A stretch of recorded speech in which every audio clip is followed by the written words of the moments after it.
Welcome to Eswari சமையல். இன்றைக்கி நம்ம வெஜ் குருமா பண்ண போகிறோம். இட்லி, தோசை, சப்பாத்தி இது எல்லாத்துக்குமே ரொம்பவே டேஸ்ட்டாக இருக்கும். வாங்க எப்படி செய்யலான்னு பார்க்கலாம். எண்ணெய் நல்லா காஞ்சோன்னே பட்டை, லவங்கம், பிரிஞ்சி இலை இது எல்லாத்தையும் சேர்க்கலாம். இது நல்லா பொரிஞ்சிடுச்சு. அதில் வெங்காயம், கருவேப்பிலை சேர்த்து நல்லா வதக்கி வச்சுக்கணும். வெங்காயம் பார்த்திங்கன்னா இப்போ நல்லா வதங்கிருச்சு. நம்ம இது கூட 2 தக்காளி கட் பண்ணி வச்சுருக்கேன், அதையும் சேர்த்து நல்லா வதக்கிக்கலாம். வதங்குற நேரத்தில் நம்ம கொஞ்சம் இஞ்சி பூண்டு பேஸ்ட் அரைச்சிக்கலாம். அது கூட என்ன சேர்த்து அரைக்கலாம்னு பார்க்கலாம். பச்சை மிளகா,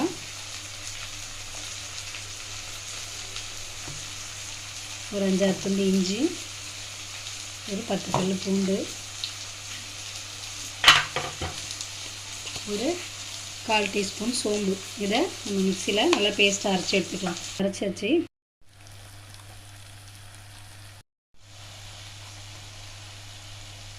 அதிலே கொஞ்சம் மஞ்சத்தூள் சேர்த்துக்கலாம்.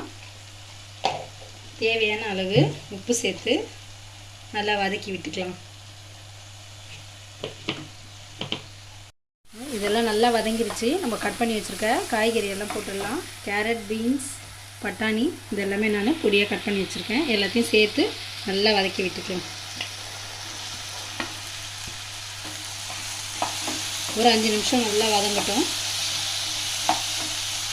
5 நிமிஷம் நல்லா வதங்கிருச்சு. இப்போ தேவையான காரத்தை சேர்த்து நம்ம ஏற்கனவே பச்சை மிளகா சேர்த்துருக்கோம், அதனால காரம் தேவையான அளவு சேர்த்துக்கோங்க.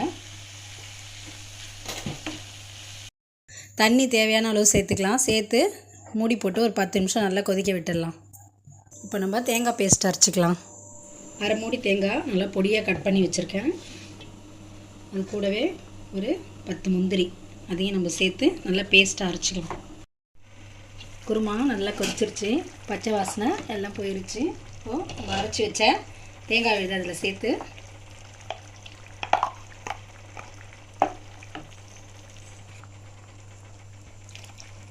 சேர்த்து 5 நிமிஷம் நல்லா கொதிக்க விடலாம். குருமா பாருங்கள் எப்படி கலர்ஃபுல்லாக இருக்குது.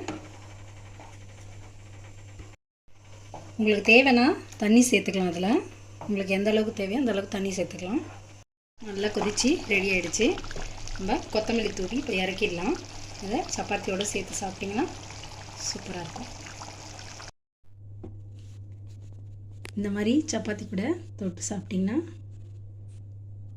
சூப்பராக இருக்கும். இந்த வீடியோ உங்களுக்கு பிடிச்சிருக்குன்னு நினைக்கிறேன்.